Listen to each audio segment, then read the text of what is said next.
حالانکہ انسان بوڑھا ہوتا ہے تو چہرے کا حسن ختم ہوتا ہے. احادیث کا خادم جتنا بوڑھا ہوگا اتنا ہی تر و تازہ ہوگا. اس کے آثار ہیں.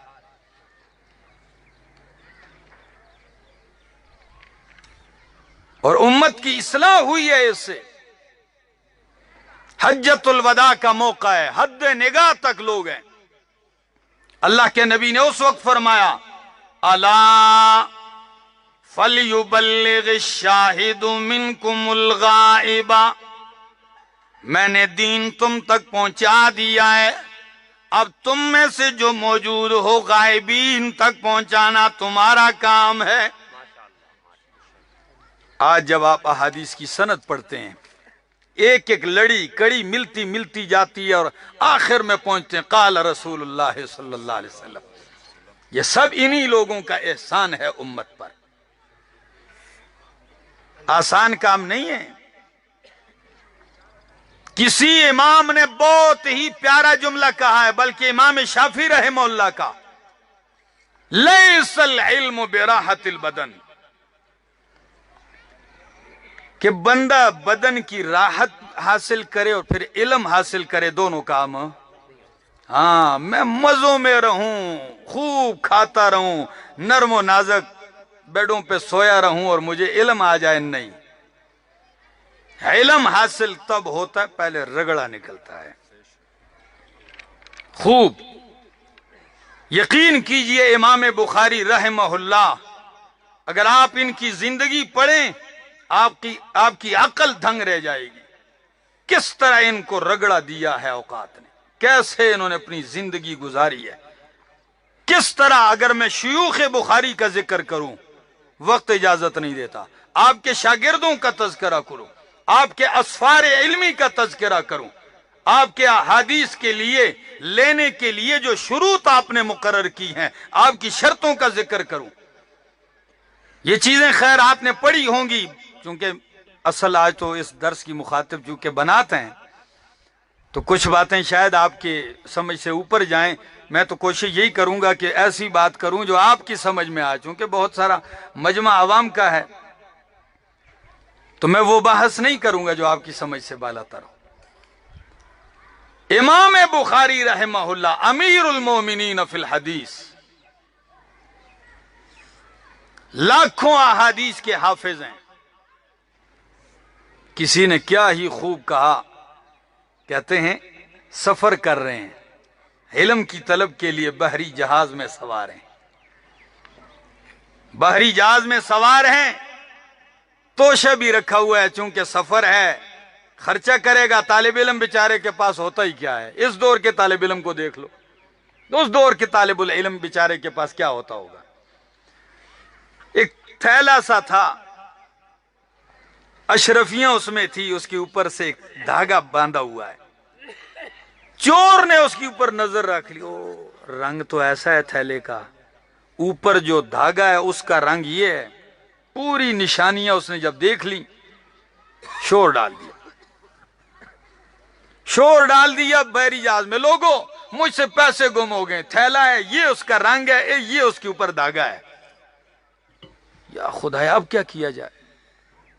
اور ایسا حرامی قسم کا چور تھا کہ جب تلاشی لے رہا ہے تو پہلے دوسروں کے سامان فرول رہا ہے, وہ کھول رہا ہے ایک کا سامان, اور دل میں ہے کہ آخر میں پہنچوں گا اس لڑکے تک. امام بخاری سوچ رہے ہیں یہ بدبخت تھیلا تو میرے پاس ہے, لیکن چونکہ نشانیاں اس ذلیل نے یاد کر رکھی ہیں, اب اگر میں جھگڑوں گا الزام چوری کا لگ جائے گا, میں راوی مجروح بن جاؤں گا, میری روایت کوئی نہیں قبول کرے گا حدیث. خیر تلاشی لیتے لیتے جب ان کے پاس آیا, اوپر نیچے دائیں بائیں سب کچھ کھول کے تن کا کر دیا, تھیلا مل نہیں سکا. چور بھی حیران ہے کہ تھا تو انہی کے پاس, گیا کہاں, مر گیا بیچارہ تلاش کرتے کرتے. جب نہیں ملا لوگوں نے اس کو گالیاں دی, بدبخت آدمی کہاں ہے, نکالو نا, ہم تو جہاز میں سوار ہیں. شرمسار ہوا جب جہاز سے اترنے لگے امام بخاری بھی اتر پڑے. جب یہ بدبخت بھی اترا تو دور جا کے ہاتھ سے ایسے پکڑا. بھائی تھیلا تو آپ کے پاس ہی تھا, یہ تو میں نے دیکھا ہے, پر گیا کہاں ہے یار؟ بس چھوڑ, جو ہونا تھا ہو گیا میرے ساتھ, تھیلا تو آپ کے پاس تھا. امام بخاری کی آنکھوں میں آنسو آ گئے, کہنے لگے بدبخت, میں پیغمبر کی احادیث کا طالب العلم ہوں. تو نے جب چوری کا آوازہ نکالا کہ چوری ہو گئی, میں اسی وقت وہ تھیلا میں نے سمندر میں پھینک دیا تھا. میں اسی وقت وہ پھینک چکا ہوں, اس لیے کہ مجھ پہ چوری کا الزام لگ جائے گا. ایسی زندگیاں ہیں ان لوگوں کی, یہ تاریخ ہے ان لوگوں کی, یقین کیجیے. ماں کا کردار ہے. امام بخاری اگر عظیم آدمی ہیں تو ان کے پیچھے کس کا کردار ہے؟ ایک ماں کا کردار ہے. تو جتنی بچیاں پڑھ رہی ہیں, جتنے لوگ پڑھ رہے ہیں, یاد رکھ لو, دنیا میں جب بھی کوئی عظیم شخص بنا ہے, چند چیزیں اس کے پیچھے ہوتی ہیں. ایک, یا تو وہ بندہ, اس کی اپنی محنت, نمبر 2 ماں باپ کی دعائیں, نمبر 3 بہترین استاد. یہ 3 چیزیں کار فرما ہوتی ہیں, تب جا کے کوئی عظیم انسان بنتا ہے. دوستو, آخری حدیث کے اوپر چند باتیں عرض کرتا ہوں اور پھر اپنی بات ختم کرتا ہوں. چونکہ میں نے کل پہنچنا ہے صبح دیر بالا, پھر وہاں سے پہنچنا ہے شانگلہ, تو سفر بھی ہے. اور میں نے ان سے کہا تھا کہ میرا وقت 11 بجے ہوگا اور 12 بجے تک مجھے رخصت ہوگی. بہرحال سنیے, امام بخاری رحمہ اللہ نے اپنی کتاب کا آغاز کیا تھا کتاب الایمان. کس سے؟ اور اختتام ہو رہا ہے کتاب التوحید پر. کس پر؟ کتاب التوحید پر. میں کہتا ہوں عجیب ربط ہے. 16 سال میں اس کو لکھا ہے, لیکن اس کو ایسے مرتب کیا ہے کہ آج تک ہزاروں محدثین صرف اس کے ربط اور اس کی مطابقت ہی کے اوپر جو نکات نکال رہے ہیں وہی ختم نہیں ہو رہے. کتاب الایمان سے آغاز کیا, کتاب التوحید پہ ختم کیا, اشارہ کر دیا کہ توحید ہی ایمان ہے. کیا ہے؟ ایمان سے آغاز, ایمان پہ خاتمہ. ایمان سے آغاز, ایمان پہ خاتمہ ہو رہا ہے. اور پھر کتاب التوحید میں, چونکہ جب آپ اللہ کی توحید بیان کریں گے تو توحید کے زد میں بہت سارے فرقے آئیں گے. توحید کے زد میں بہت سارے فرقے آئیں گے. تو امام بخاری نے ان فرقوں کے اوپر رد بھی کیا ہے. کیا کیا ہے؟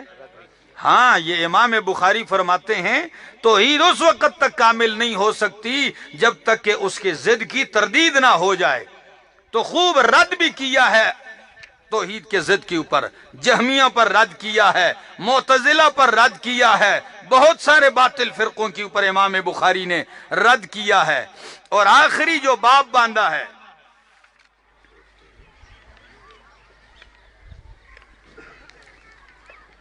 اب ایک ہی کام ہوگا, باب باندھا ہے امام بخاری نے, باب قول اللہ تعالی وَنَزَعُ الْمَوَازِينَ الْقِسْطَ لِيَوْمِ الْقِيَامَةِ وَأَنَّ أَعْمَالَ بَنِي آدَمَ وَقَوْلَهُمْ تُوزَنُ وَقَالَ مُجَاهِدٌ الْقِسْطَاسُ الْعَدْلُ بِالرُّومِيَّةِ وَيُقَالُ الْقِسْطُ مَصْدَرُ الْمُقْسِطِ وَهُوَ الْعَادِلُ وَأَمَّا الْقَاسِطُ فَهُوَ الْجَائِرُ. وَبِهِ قَالَ حَدَّثَنَا أحمد بن إشكاب قال حدثنا محمد بن فضيل عن عمارة بن القعقاع عن أبي زرعة عن أبي هريرة رضي الله تعالى عنه قال قال النبي صلى الله تعالى عليه وسلم كلمتان حبيبتان إلى الرحمن خفیفتان علی اللسان ثقیلتان فی المیزان سبحان اللہ وبحمدہ سبحان اللہ العظیم. باب کیا ہے؟ اور امام بخاری کا یہ بھی کمال، جب بھی کبھی باب میں حدیث کا ٹکڑا ذکر کر دیتے ہیں، کبھی باب کے لیے آیت کے اندر کوئی لفظ ملے، اس آیت کی کا وہ ٹکڑا اس کو باب بنا دیتے ہیں. جیسے یہ کہ نزع الموازین القسط، قرآن کی آیت ہے، ہم ترازو رکھیں گے انصاف کے لیوم القیامہ، فی یوم القیامہ. نمبر 2، بعض نے کہا ہے کہ یہ لام تعلیلیہ ہے، اے لحساب یوم القیامہ، ہم ترازو رکھیں گے قیامت والے دن حساب کتاب کے لیے، انصاف کا ترازو قائم ہوگا. اس آیت کو باب بنایا اور پھر نیچے کیا ذکر کیا؟ وَأَنَّ أَعْمَالَ بَنِي آدَمَ وَقَوْلَهُمْ يُوزَنُ تُوزَنُ، کہ بنی آدم کے اعمال کو تولا جائے گا، ان کے اقوال کو تولا جائے گا. اس ترجمۃ الباب کا مقصد کیا ہے؟ معتزلہ کے اوپر رد کرنا ہے جو وزن اعمال کا انکار کرتے ہیں. ایک گمراہ فرقہ گزرا ہے، بہت ساری چیزوں کا انہوں نے جو عقل میں نہیں آنے والی تھی انہوں نے انکار کیا ہے. وہ کہتے ہیں کہ اعمال، اب آپ عمل کرتے ہیں نماز، تو آپ کا تو وجود ہے لیکن نماز کا تو وجود نہیں ہے. آپ نے روزہ رکھا ہے، آپ بھوکے ہیں پیاسے ہیں، روزے کا الگ کوئی وجود ہے جسم؟ تو تولا تو اس چیز کو جاتا ہے ترازو میں، پلڑے میں، جس کا کوئی جسم ہو. یہ اعراض ہیں، اعراض کو کیسے تولا جا سکتا ہے؟ یہ ناممکن ہے. امام بخاری فرماتے ہیں جو بھی تم کہو اعراض ہیں یا جو بھی، مالک نے جب کہہ دیا ہے تو ہمارا کیا ہے؟ ایمان ہے، عقیدہ ہے، اعمال تولے جائیں گے. قرآن بھی کہتا ہے، ادھر بھی فرمایا وَنَزَعُ الْمَوَازِينَ الْقِسْطَ، اور دوسرے مقام پہ وَالْوَزْنُ يَوْمَئِذٍ الْحَقِّ، کہ اعمال کا تولنا حق ہے. ہاں، باقی یہ کہنا کہ اعمال کیسے تولے جائیں گے، تو محدثین نے 3 توجیحات کی ہیں، 3 تفسیریں ہیں. ایک یہ کہ اعمال اس دنیا میں تو ان کا جسم نہیں ہے، لیکن یہاں بات اس دنیا کے لحاظ سے نہیں ہو رہی، آخرت میں جن چیزوں کا جسم نہیں بھی ہوگا مالک انہیں بھی جسم عطا کر دے گا. تو روزے کو، حج کو، زکوٰۃ کو، قربانی کو، نماز کو اللہ کیا دے دیں گے؟ جسم دے دیں گے. بولو اللہ دینے پہ قادر ہے کہ نہیں؟ اور جسم جب ملے گا تو اجسام کو تولا جائے گا. اب آپ کہیں گے جسم کیسے؟ قرآن کی اس آیت سے پتہ چلتا ہے، حدیث عبداللہ ابن عباس سے بھی اور اس آیت سے بھی. کون سے؟ وَوَجَدُوا مَا عَمِلُوا حَاضِرًا، وَوَجَدُوا مَا عَمِلُوا حَاضِرًا، جو انہوں نے عمل کیا ہے اس کو حاضر پائیں گے. ما عملو، تو عمل کو حاضر تبھی پائیں گے کہ اس کا جسم ہوگا. جب جسم ہوگا تو تولا بھی جائے گا. دوسرا، حضرت عبداللہ ابن مسعود رضی اللہ تعالیٰ عنہ کا قول، ان کی حدیث کہ اعمال کو نہیں، صاحب اعمال کو تولا جائے گا. یہ جو بندہ عمل کرتا ہے اس عمل والے کو تولا جائے گا. اب اس کے لیے دلیل حضرت عبداللہ ابن مسعود رضی اللہ تعالیٰ عنہ، چونکہ جسم کے لحاظ سے قد بھی ان کا چھوٹا تھا اور بدن بالکل لاغر، کمزور، باریک باریک پنڈلیاں تھیں. اللہ کے نبی کے لیے مسواک توڑنے جب اوپر چڑھے تو ہوا چلنے لگی تو ایسے وہ ٹہنی کے اوپر جھولے کھانے لگے اور پنڈلی نظر آ رہی تھی تو باقی دوست دیکھ کر ہنسنے لگے. نبی علیہ السلام نے فرمایا تم ابن مسعود کی باریک باریک پنڈلیاں دیکھ کے ہنستے ہو؟ ہمارا ایک دوست تھا نا، بڑا کمزور سا تھا، تو جب کبھی وہ پنڈلی ایسے کر کے بیٹھ جاتا ہم کہتے یار مسواک کو چھپا لو، آپ کی پنڈلیاں مسواک ہیں.